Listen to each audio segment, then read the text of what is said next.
Alright, I'm going to try to make a video on how to further friendly your quail. In cages it's kind of hard. They get cage aggressive and all that other jazz. And sometimes they'll walk up to you in the cage, and sometimes you can have them out. But how I make my quail a little more friendly to people is I come out here and I sit with them and I talk with them. And I call them pretty birds and pretty boys. I give them names, and some of them know their names, like Patches over here. Huh, Patches? Yeah, and they're already pecking at them. Alright. Scoot over.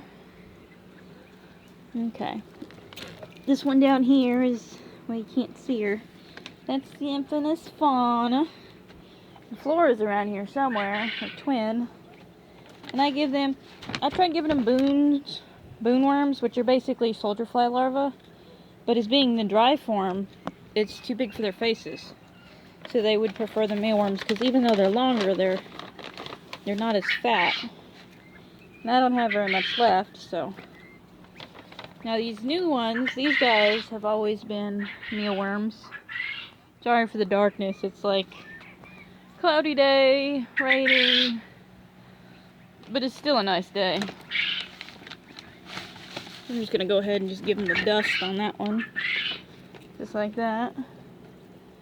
My pretty girl. And then the patient ones will wait patiently, although I don't think Speckles is waiting for worms. I think he might be waiting for another kind of entertainment. Sorry, SW. That's his wife. Speckles' wife is her name. I closed her head in the door twice. This is Cowboy. He's not really that friendly, but if I hold my hand out to him. There he goes. And he can eat an entire bag of mealworms by himself. So all these little guys are basically already tame. And we got these little fellows who are getting there. We got some outgoing little fellows right here. And then I got one super outgoing fellow who will sit in my lap, wherever she's at. If I do this, maybe not. Anyways, it's a big step for him. There's the new baby pheasant. Horrible light. And then I just had to transfer one of my females from out back because she was getting beat up. I guess we go inside and see who's in there. Who wants it? Yeah, little babies. There's the new pheasant. Come here. Come here. See? Come on. Yeah, he runs. See, he's like, oh wait, there's tasty stuff out here. And it's better when the birds realize that there's food when there's more than one bird.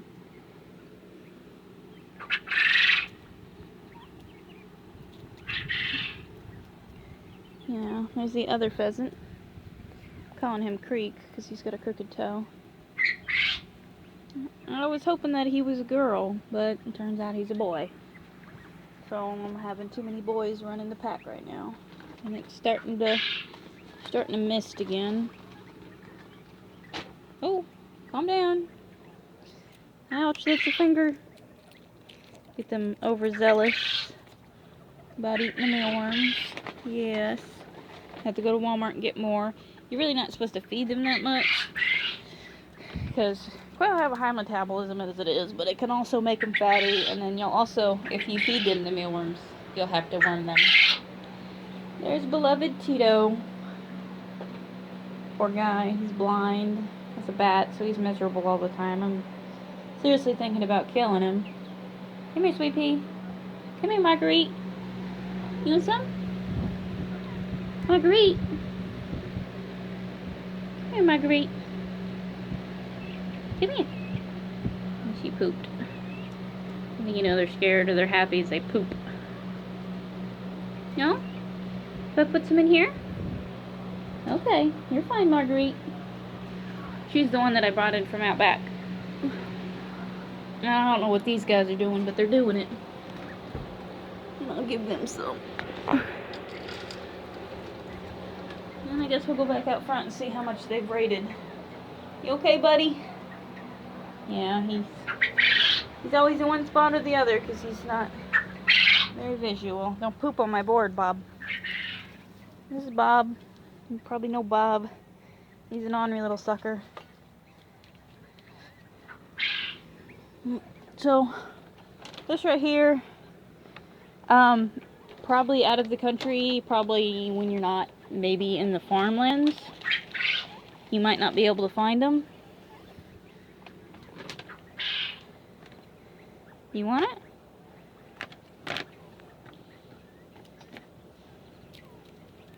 You may not be able to find them, but you can find that brand of mealworms in Walmart in the bird section, in the wild bird section. Where's my buddy? He probably won't do it now since he's on camera, but I had a buddy sitting in my lap eating out of my hand. One of the little ones. Those are Bob White Coturnix crosses. I'm hoping one of my Bobs and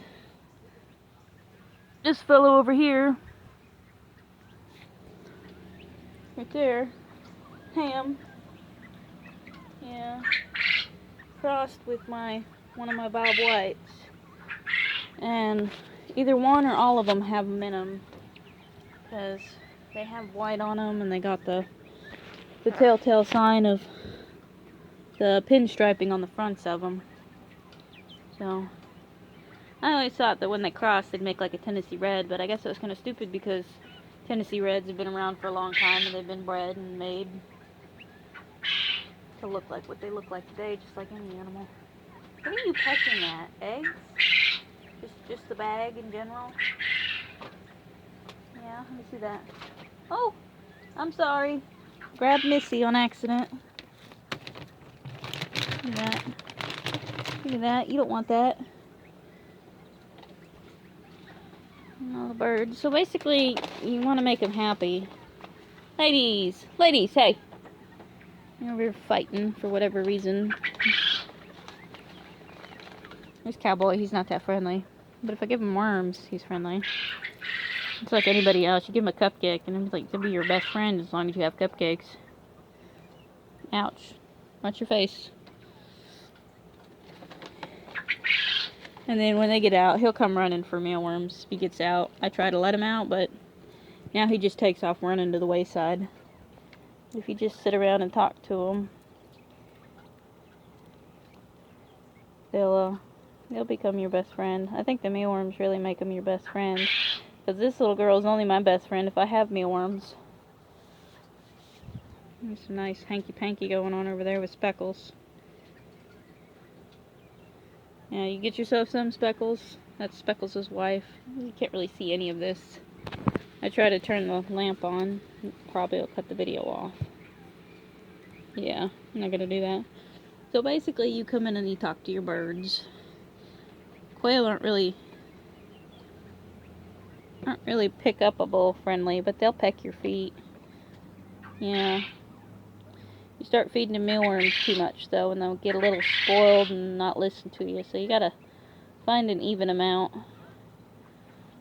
of what you can give them. I've given them way too much. I've given them almost an entire bag between today and yesterday because somebody decided to get out every Bob White known to man in here and take off running because Burrito sounded the alarm. But you don't want it now? So all my Bob's Whites taken off. I got most of them back. I think one of the babies got eaten by the neighbor dog. But I got most of them back. You see that little one right there, you barely see the white on him. That's what's making me think that, you see the white on the other side, that Ham, who's a tuxedo wherever he went, got out, and, well, didn't get out, but just got down and jiggy with it. Here he is. Oh, Ham, where you going? Yep, you see the white on him, just barely. Little tuxedo sucker. You'll see him in other videos, probably. Look at your little fat crop, huh? Yeah, little fat crop. So that's how I make friends with my birds. And then I also let them out on supervised free range, which they're grounded because they took off running. So they're all grounded except for the Tornix. And the Tornix tried to take off earlier today, but they're not very good at flying like they are if they get up to a certain point. But I can normally catch them before then when they get off the ground. They can go about 50 foot in the air. Girl, you're making me sad. Yeah. Hey, Biddy. Want some? Nope, he is not ready for the hand. Come here. Try to hide my thumb from him because I think that it's an extra appendage. You get him. Right there. Get him. Okay, you're going to miss out. And then I have another. There he is, way back in there. So I'm trying to make friends with him, but I don't have enough mealworms. All these guys to make friends with.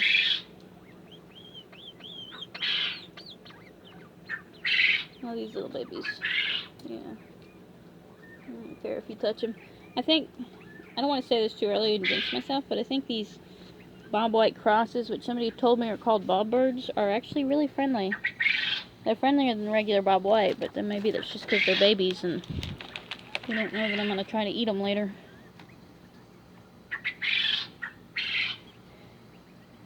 There. Did I just see that? Beanie. And that's how I make friends with my birds. Just sit here and talk to them and give them the equal amount of mealworms, and maybe they'll be nice, and maybe they'll just ignore you. If they just look at them like they're a strange being, don't leave them in their food bowl because that'll cause them to scratch the food out of the food bowl if they don't already. But look at his face. Yes, I don't have any more. No more. No more. They normally make me a liar. Who is doing that? You? You okay? Come here. Would you be nice? Little shit. It'll cause them to scratch the food out of their food bowl, so find something separate, like a sauce bowl or something that you'd get from Chili's. You normally find them back in the Walmart section and put just a little bit in there. And then they may or may not scratch out of their food bowl. But if they have no idea what you're giving them and they just look at you like you're an alien, just leave it in there with them. And eventually they'll start looking forward to you coming and giving them food. That's what a lot of people do. If you give your birds mealworms, or if you give your birds earthworms from the ground, sometimes they'll have worms inside of worms. So you'll have to worm your quail more often. I worm mine. Today's been a really bad summer, so I worm mine twice a year. I've wormed mine 3 times this year, and I don't like worming them because I always end up losing 1 or 2, and I'm not sure why. It seems to turn them off of food. So I try not to worm mine as much unless they start losing a lot of weight and they look like they're worm bound or got too many worms in them. But yeah, that's about it. Just way to make your birdies friendly. Just talk to them and give them a little bit of tasty stuff. I give mine mealworms, watermelon. They love watermelon. They're not too keen of strawberries. There he is. You're sitting on top of it, buddy. Yeah, you're sitting right on top of it. Yeah, there you go. Turn around. Turn around.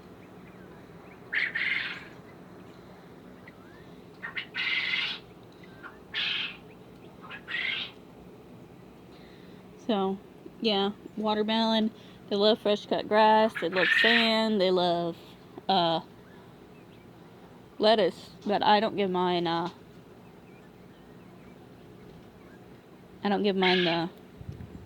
There you go. See?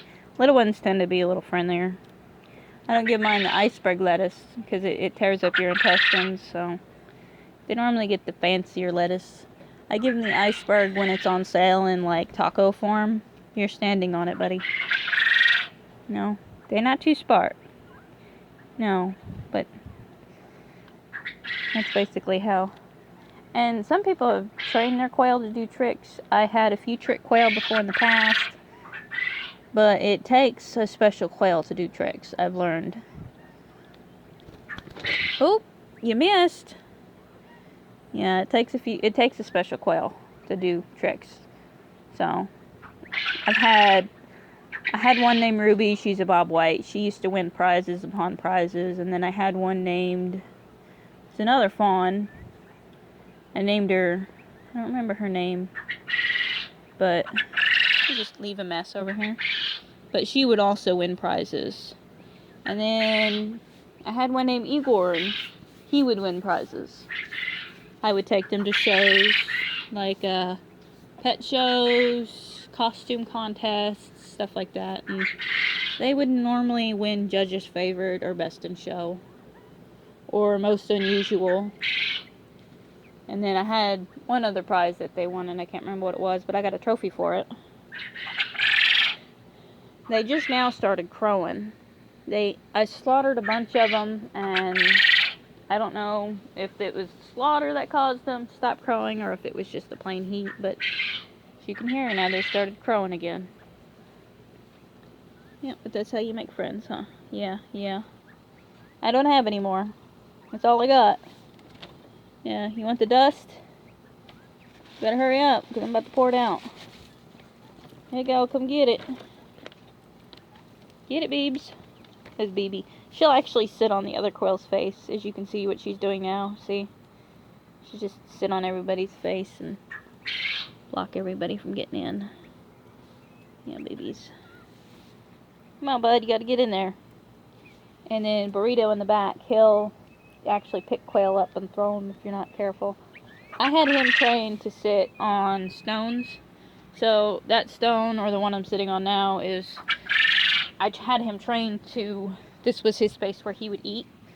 So he would jump up here, and then I would put mealworms down, and he would eat his mealworms here while the quail would eat them on the ground, and it would prevent him from attacking the quail.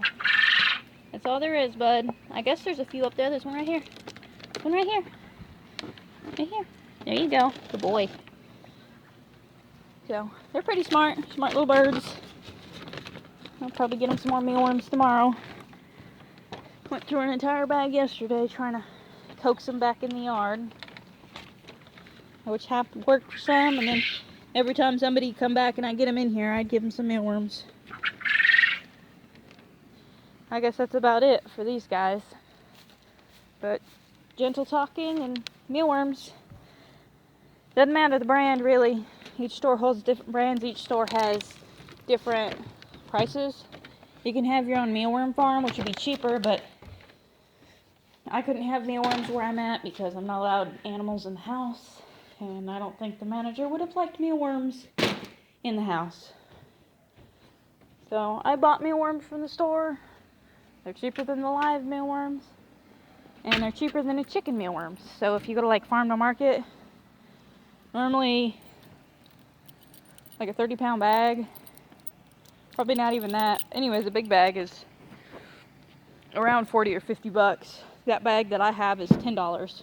And it's found in the wild bird section. And it has really nothing to do with the chickens. So the cheapest one is found at Walmart in the wild bird section.